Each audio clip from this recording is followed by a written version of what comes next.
happy to have you join us.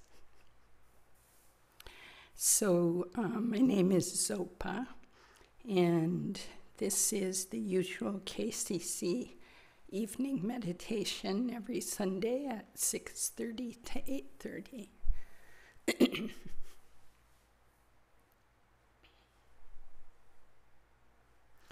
So we'll follow our regular schedule, which is meditation for about 45 to 50 minutes with some guidance and a few in-place stretch breaks. But please be kind to yourself. Don't meditate with pain. Don't force yourself. Relax.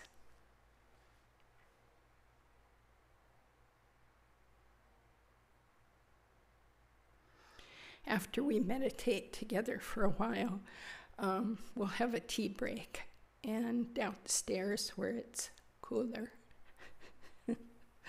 quite a bit cooler, and then if you can stay till 8:30, please come back for discussion and questions, which can help us clarify not only our own practice, but the practice of our friends who are here with us. So it's quite a kindness to engage in those discussions together.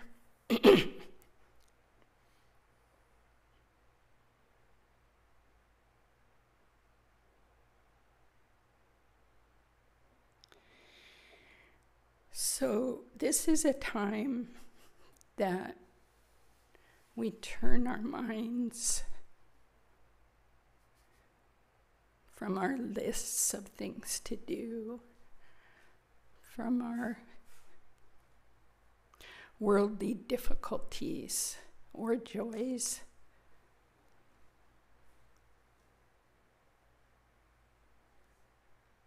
and we spend some time together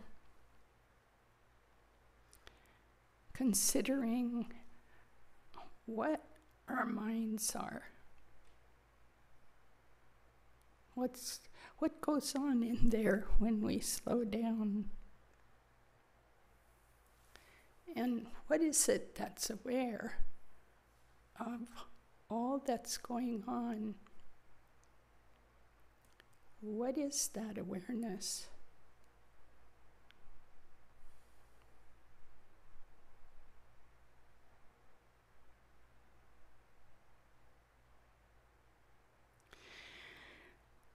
Whenever we sit together, we start with our refuge prayer and our bodhicitta motivation. So most of the time, we find ourselves taking refuge in that which is not such a reliable refuge, worldly happiness. Worldly happiness is a good thing. We need it, and we like it, and it does bring happiness. And then it disappears, sometimes very quickly, sometimes 20 years later.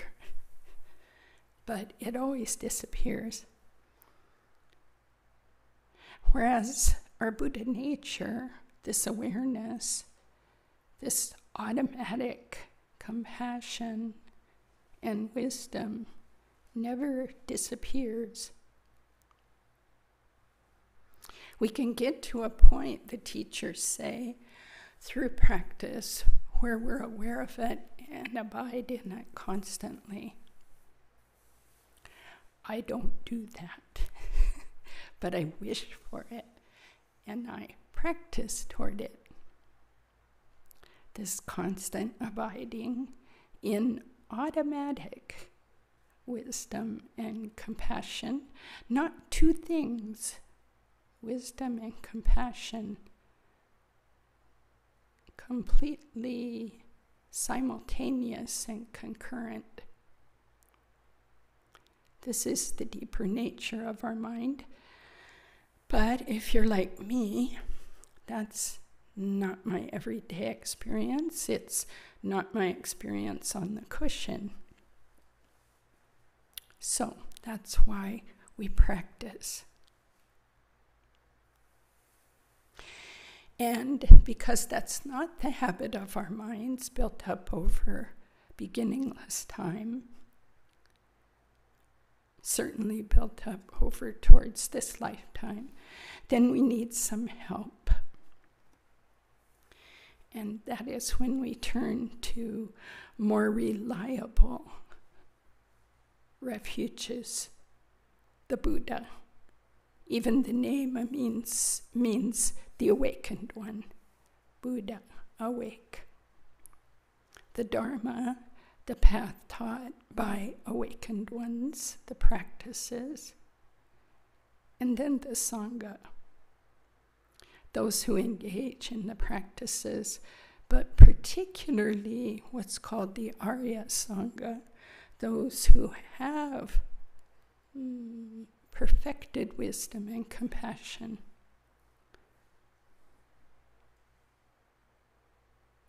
Reliable sources of refuge.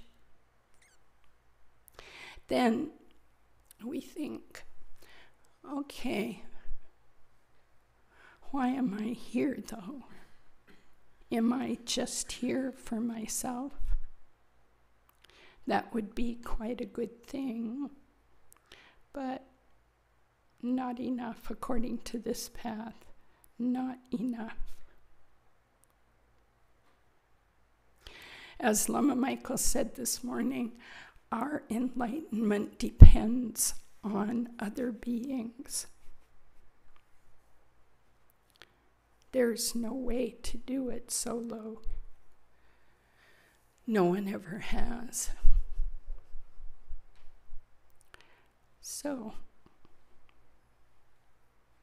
because our enlightenment depends on other beings from whom we learn patience, who we can love, who we can become angry at and then regret that, and then learn how to be kind. None of that can be done alone. So because of that reliance, then we practice for those others, and we wish that we all can become enlightened. So let's recite our refuge and bodhicitta prayer, and then we will engage in our calm abiding, our shine together. Until the summit of enlightenment is reached, I and all beings go for refuge to the sources of true refuge. I will now practice the absorption of kind abiding in order to release all beings from their particular suffering and establish them in lasting peace and happiness. Until the summit of enlightenment is reached, I and all beings go for refuge to the sources of true refuge.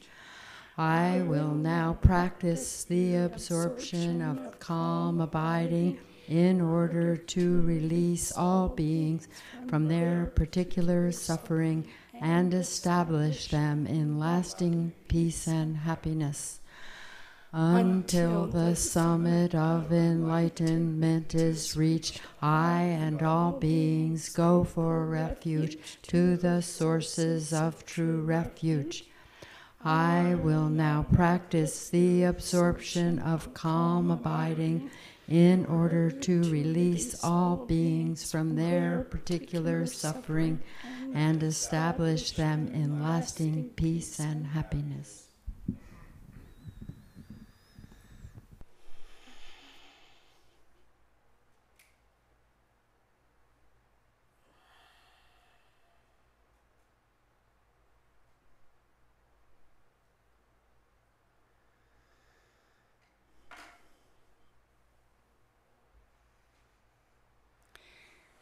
Meditation can be very simple. At its best, it's simple.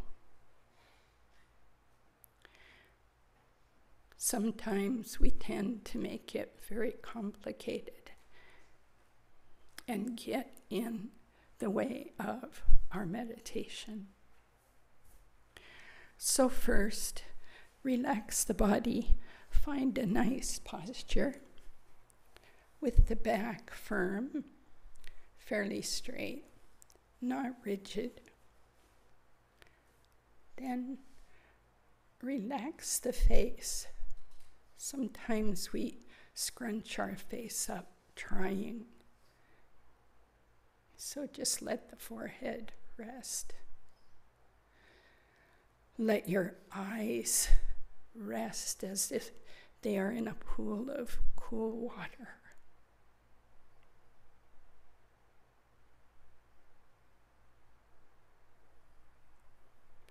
And of course, let the heart rest. There's nothing to fix, nothing to do. Rest your hands. Notice if they have tension. And just breathe into that tension and let it go.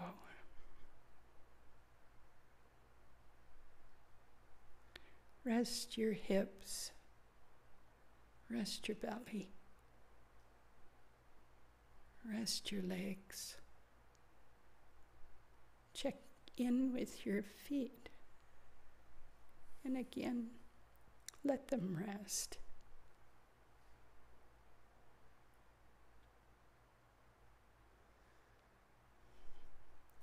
So the body is relaxed. The mind is very alert,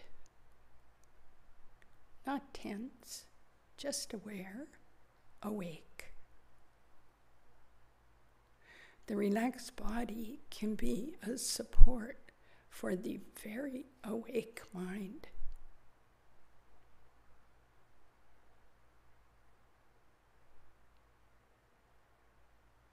Now, what are we awake for?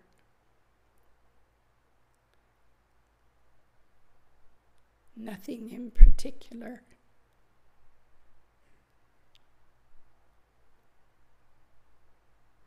Just to notice.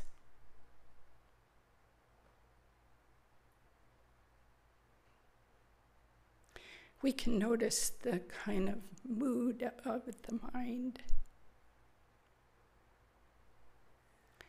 Maybe it's very busy. That's okay.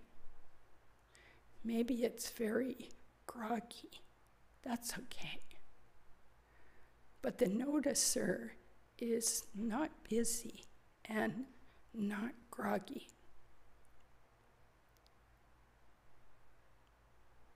That's the awareness. So again, relax the body and wake up the mind.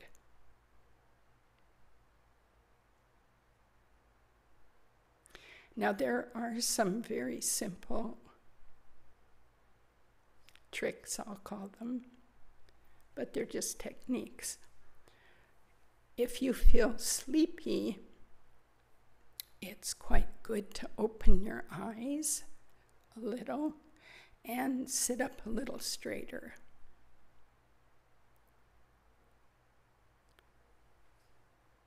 If you feel really sleepy, you can imagine a very bright white light right in the middle of your forehead, very bright. Don't think about it, just experience it there. That's if you're sleepy. If you're excited with the mind having many, many thoughts, you can dim your eyes down a little. It's good to keep them a little bit open, letting some light in. And if it's helpful, you can imagine a black dot on the floor in front of you and that you're staring at that black dot.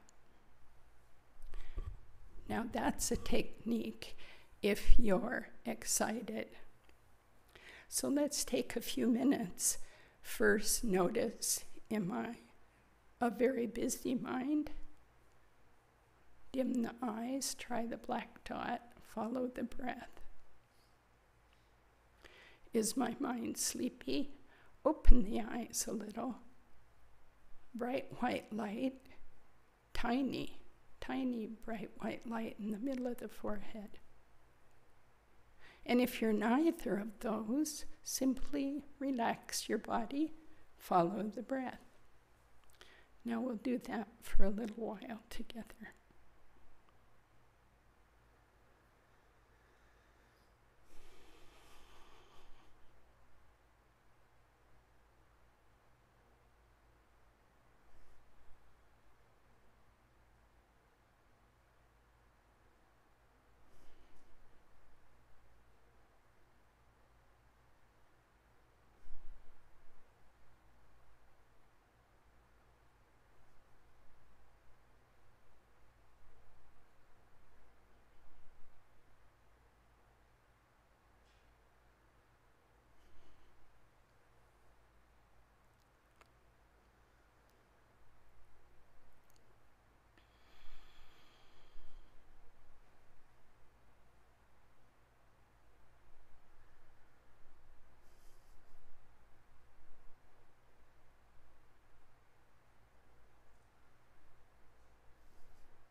Now, if your mind has gone off the object,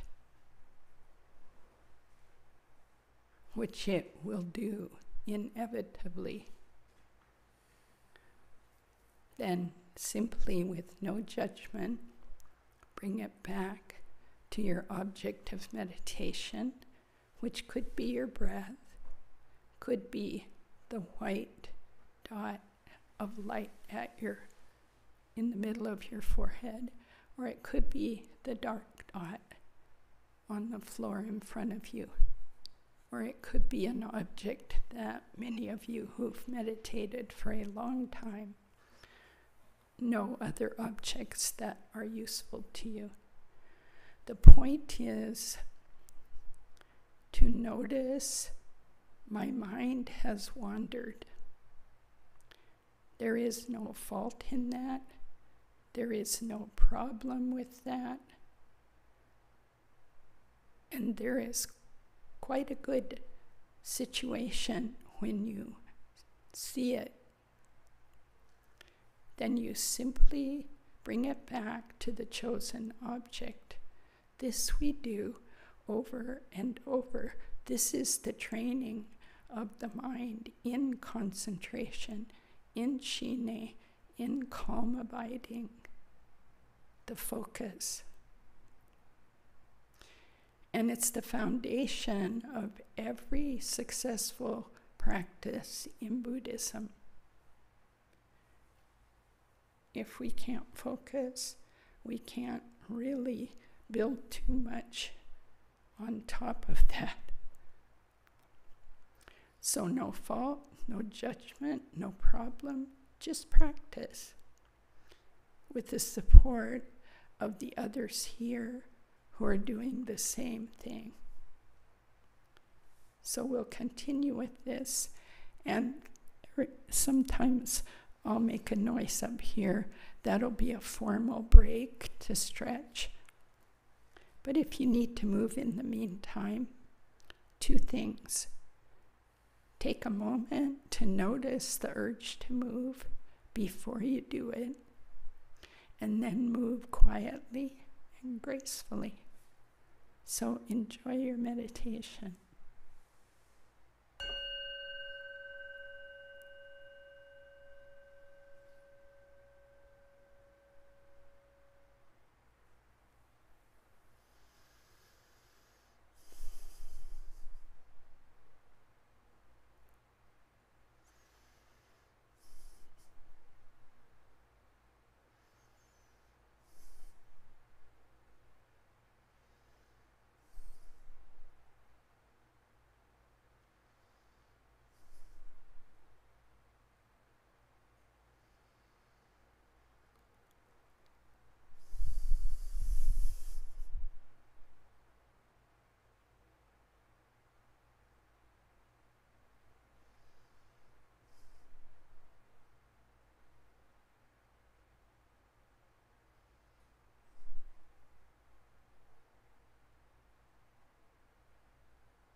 a stretch if you need.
By this virtue may I quickly realize Mahamudra and establish all beings without exception in this state.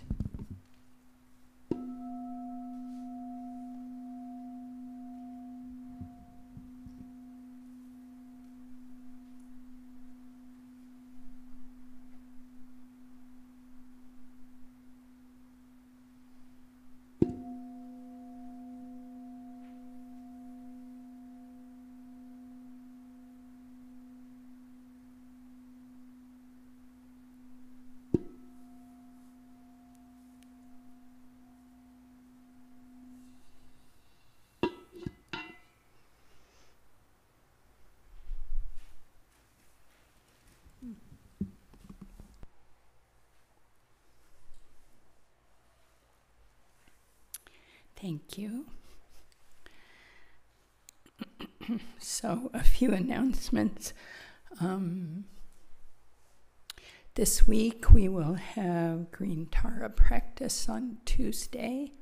That's at 7. I think it's just 7 to 8, but I'm not certain. It could be till 8:30. So we're trying some new things with Green Tara practice since Kempo Lodrodonyo's been here, so please drop by if you're curious. And you don't have to know a lot about it. You can just soak yourself in what's going on there. Then on Wednesday, we'll have Chenrezig practice at 7.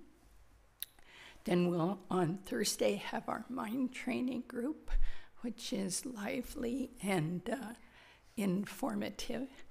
And I don't know what else we'll have next Sunday, practice morning and evening. One thing to start thinking about long range is now that our 3-year retreat is over, amazingly, and our rural land is open, we're going to start doing retreats out there. And in September, there will be 2 retreats offered by Lama Eric Trebelhorn, who's an amazing teacher and translator. So there will be a retreat on calm abiding and insight and a Chenrezig retreat. The descriptions are up on the web, but registration isn't up yet. But if you're at all moved, look at the description, clear off your calendar, get ready. And as soon as registration comes, register. It will be quite wonderful to be out there for the first time in a few years. So any questions or additions to announcements? Okay, let's have tea or cold water or something downstairs and come back in about 15 minutes. Carolyn will bring us back. And please come back with your discussion questions about practice. Thanks.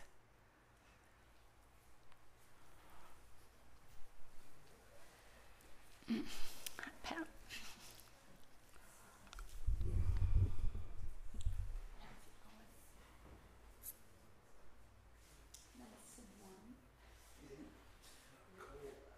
Are you looking outside? Yeah. Actually, just got the AC running on the project. I wish we had some running here. It's a different kind of AC. We're gonna have that. Well, it's this HVAC system. I don't understand. John keeps trying to explain it. It stores the cool air. Then it's supposed to release cool air. But one thing that happens, see these big vents on the other side. When the cool air comes back up here with the fan. So we've kind of decided to turn them off during practice. And if Jeff is here or someone's here who knows where that switch is, they can turn it on for 5 minutes before practice and cool it down. But I don't really know that part. I think I'll have to have them show me. more of us need the transmission. Yes.